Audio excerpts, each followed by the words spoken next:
2020, and Arsenal were a football club in disarray. Now, perennial underachievers with a fan base purely frustrated at the management of the club. When is it gonna end? And coming off the back of a difficult time with Unai Emery as manager, it was down to Mikel Arteta to try and steady the ship, a man being thrust into his first ever full managerial job. It's all promised with more likeable characters in the changing rooms and a younger generation coming through the ranks, but ultimately the 2020-21 season ended in disappointment. And in the middle of 2021, Amazon Prime announced that they would be following the club for the upcoming 21-22 season to document how life would go for the Gunners. Now, we all know how the season went, but is this documentary actually any good? Well, I sat down and watched every single minute of it, and today I'm gonna tell you just that.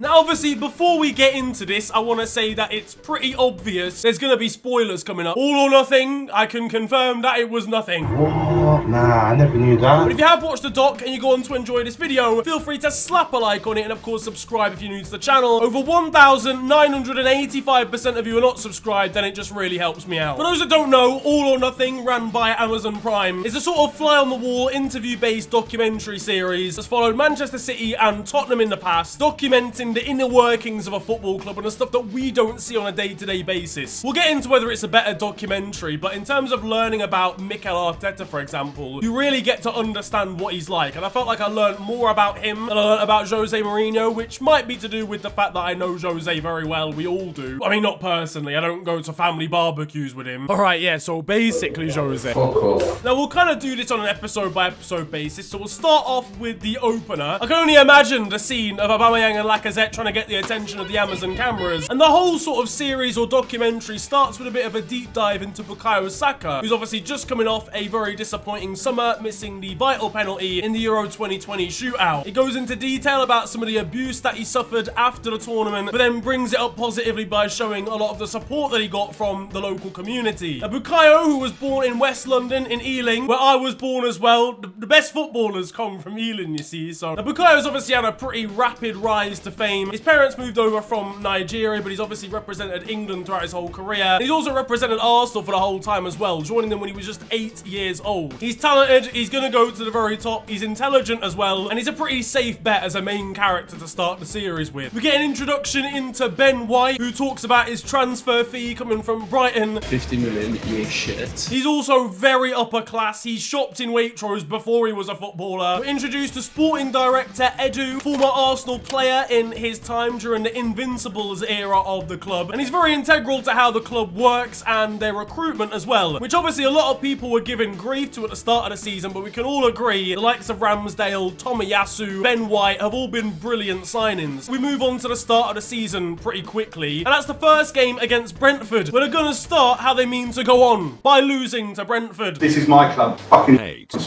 We're also introduced to the son of the club's owner in the first episode, Josh Kroenke. Now, this is probably the one part of the doc that's very, like, propaganda-ish, because the Kroenkes obviously have a pretty bad stigma of not caring about the club amongst the club's fans, and you got the idea that Josh was kind of there to make it seem like, yeah, we're very involved, don't worry about it, guys, we know what a soccer is. And he did have a bit of a relationship with the players. He mentioned that he'd had a text conversation with Bukayo Saka, though again, going into the details of it, he didn't seem too knowledgeable, but it did seem like he was getting shoehorned in to try and make the family look a bit better. But I do think this one was a lot less PR-ish than the Tottenham one. You didn't even get to see Maurizio Pochettino. He could have been the kit man for all anybody knows. The second game of the season comes around. Romelu Lukaku sends Pablo Mari over to Italy before sending himself there, and for some reason I'm also in the crowd as well. This is not actually me, I would like to clarify, but my parents genuinely have some explaining to do. This guy's channel is GNF, bro. Yo guys, it's your boy Narin here. Arsenal are left bottom of the table with 0 points, and next up would be Manchester City, who would then duly slap them as well, including Granit Xhaka getting the first of about 26 red cards for the season. Honestly, surprised he didn't physically assault one of the cameramen. And you're starting to think that all Mikel actually learnt under Pep Guardiola at Man City is how to run about the changing room. But he does in the end give a quite wholesome and emotional speech, including his health struggles when he was born. And we even get quite a wholesome introduction into Aaron Ramsdale as a player as well. Aaron is quite comfortably one of the most northern driven people that I've ever seen. He's been through hardship. The kid was born in Stoke-on-Trent, for God's sake. Episode 2 isn't quite as jam-packed. It's shorter and it revolves around the first North London derby of the season. And we also get an introduction into South London's own Emil Smith Rowe, the Croydon De Bruyne. Emil seems like a nice kid. He seems quiet as well. He said about 6 words in total, bless him. But he'd help obviously inspire Arsenal to a big derby day win, 3-1 at the Emirates. Before the game, Mikel Arteta's name seemed to be a little bit more understandable. Arteta, because this guy's just drawn bare drawings all over the place. This is literally a chicken on a ball, lads. We can't lose to them. We also got to see a photographer who'd been working at the club for decades give a team talk before the game. And this was one of the first points at which I really gained a lot of respect for Mikel Arteta. Now, I don't know whether this is something that happens on the regular, but obviously this guy who'd worked at the club was a fan of Arsenal as well. And it gave like a real nice connection between the squad and the fans that were in the terraces. Wouldn't necessarily work all of the time though. It's time to go! Episode 3 starts and we're starting to learn a lot about the actual players. Bukayo Saka's a bit of a joker. Granit Xhaka's definitely a leader off the pitch, even if he can be a bit rash on it. Aaron Ramsdale is criminally self-critical. And I mentioned Xhaka, we also learned that he drives a smart car. Ironically, makes no smart tackles whatsoever in game. This is why he gets red cards all the time. He's too cramped in the car. He doesn't have proper blood circulation in his legs to make tackles. And there's also interesting preparation being done by Mikel and the rest of the squad. What I will give him credit for is he seems to have a different way to try and motivate the players at basically every opportunity. He gets them in a circle at one point and asks them to start rubbing their hands and basically manifest a victory. He absolutely gives me the vibe that he believes in horoscopes, bro. He has a little butterfly emoji at the end of his Instagram. I know that he does. He had everyone in the changing room looking like this, for God's sake. But now it's time for the side to face off against Liverpool for the first of, I think, 4 times during last season. And to get everybody pumped up and a little bit motivated and ready for the atmosphere at Anfield, he starts playing You'll Never Walk Alone out of speakers during training. It's interesting, getting different anthems played out to prepare for different teams. You'll Never Walk Alone for Liverpool, blue is the colour for Chelsea,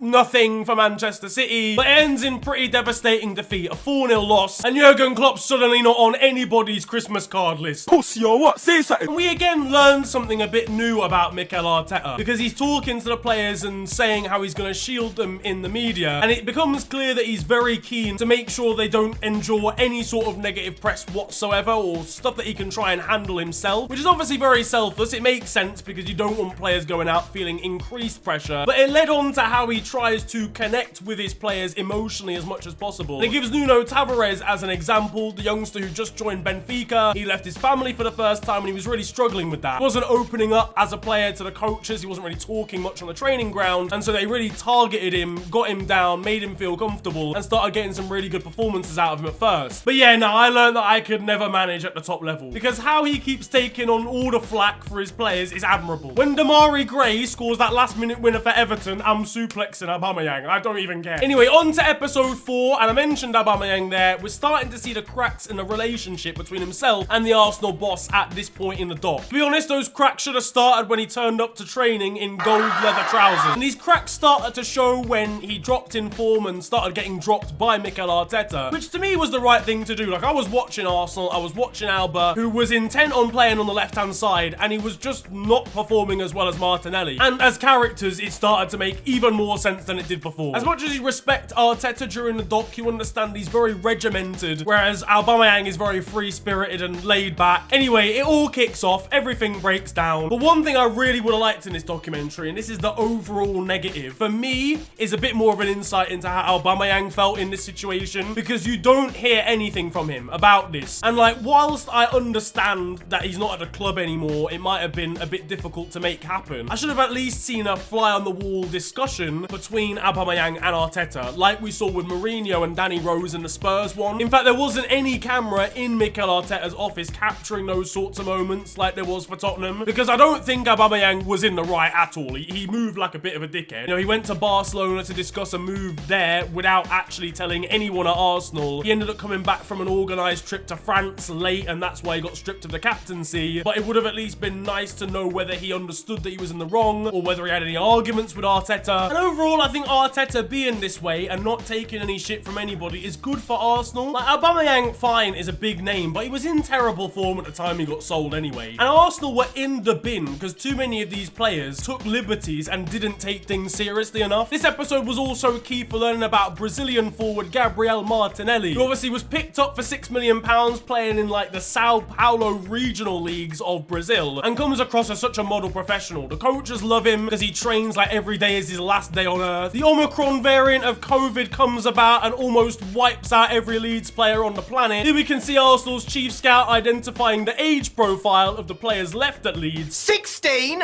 At a push 17, 16. And Arteta himself then gets COVID moving into episode 5 before an all-important clash at Man City. I wouldn't be surprised if he just got a pencil and pad out and just drew COVID away. But ultimately they lose and Mikel in his front room is not too impressed. Oh my fucking God. But it gets even worse for him and his Arsenal side when they crash out of the FA Cup to Championship side Forest and Mikel is fuming at full time. When I lose the small-sided games, I'm upset. Because that's the fucking standard. Because you come here and know you fucking lose. This guy is absolutely fed up of this side, and it's not surprising. His voice is completely gone from shouting. Aubameyang owes him strepsils for life. And speaking of which, the episode ends with the drama of Aubameyang's move to Barca. And in the end, despite Barcelona's limited negotiations... How much is this? 149, sir. I've got 50p.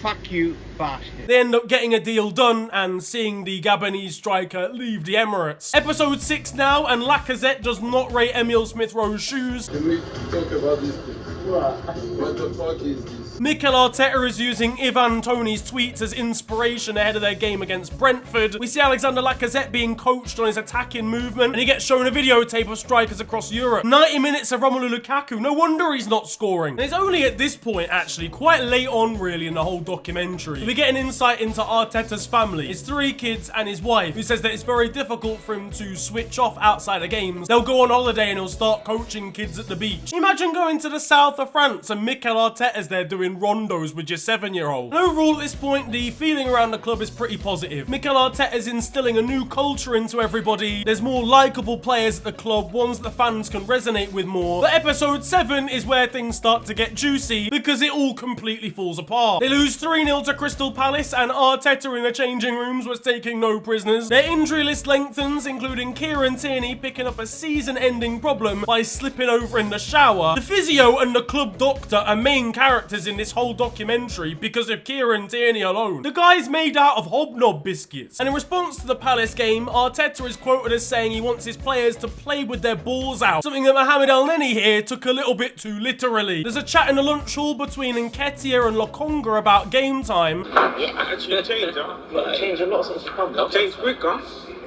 This guy always happy, smiling, smiling. I'm happy. I was playing. So what, my friend? I think you're the fucking only man not playing, my friend. Stop feeling sorry for yourself. Fucking wake up, man. But after 2 more losses, and Nketiah would get the chance that he'd been longing for with a run of games in the starting 11. Going into a huge season-defining game against Chelsea, Nketiah gets himself a brace and Arsenal win 4-2, and things are back on the up again. We get another focus on Bukayo Saka at this point in the documentary, once again referring to the abuse that he'd suffered after Euro 2020, and that he'd been sent a letter by a kid who'd given him his pocket money because he was such a big fan of Bukayo and felt bad for him with all the bullying and everything that had gone on social media. And there was this really wholesome scene of them meeting each other and then playing out on the grass at the Emirates. On to episode 8 though now. Eddie Nketiah's loving his life, and that's helped by the club's development coach. Shout out to this guy, by the way. I think his name's Carlos Cuesta. He's at 27 years old and his role is pretty self-explanatory. He helps with the development of players by understanding them mentally, trying to get them physically focused and motivated, like individually. And he does an unreal job, genuinely. He is a top quality little coach. Lacazette and Cedric Suarez start scrapping on the training field after Lacazette wiped out a youngster. Now, a lot of people said this made Lacazette quite toxic. I don't agree in the sense that, fighting on the training ground shows that you've got a bit of passion. As long as you get over it, it's fine. But kicking out a 17-year-old is a little bit different. That might be a bit toxic. 17? Either way, wins against West Ham and Leeds set up Arsenal for a North London derby where all they've got to do is win and they're in the Champions League. We all know what happens. They fall apart, Rob Holding gets sent off, and they they go into the penultimate game of the season against Newcastle with a second chance, which they then fuck up entirely as well. Well, you just knew that was going to happen. And the club, in the flick of a switch, have missed out on the Champions League to their bitterest rivals. Now, after this, and the doc kind of ends abruptly, I guess kind of to match how abruptly Arsenal's season ended. So with the show done, I could kind of like get a chance to collect my thoughts and see how I felt about it overall. And in terms of the people involved, I definitely found Mikel Arteta very likeable, even though he's very hot on his discipline, which I think genuinely makes a club like Arsenal so much better. A lot of his coaches know what they're doing, again, seem really likeable. They do a really good job of making the squad feel comfortable, but also know their place. And they seem like a genuinely likeable bunch of players. A lot of them seemed intelligent, they had their heads screwed on properly and weren't in the game for the wrong reason. As I mentioned, it doesn't feel as propaganda-ish as the Tottenham one, other than, again, the Aubameyang situation, which I really think they could have done a lot more with. It just didn't feel like you got a second part of the story at all there. But other than that, it was a great insight into all of the players, and it helped to explain how the season went how it did for Arsenal, if that makes sense. It did well at building the drama. Obviously, All or Nothing documentaries aesthetically always look amazing. So if you haven't watched it, I mean, you know what's happened now. I definitely recommend, honestly. I think this is genuinely a really good documentary again. But let me know what you guys think down in the comment section below. If you've watched the series, did you enjoy it? Did you think it was better than the Tottenham one? I think both are pretty good. You know, I don't think one's like crazily better than the other. But if you've got any mad opinions about it, then let me know down in the comment section. If you enjoyed this video, then feel free to slap a like on it, and of course subscribe if you're new to the channel. You can also follow me on social media. It is at @theofficialfng on Twitter and on Insta. But it's been a pleasure ranting at you guys today. Have a wonderful day, enjoy yourselves, and goodbye.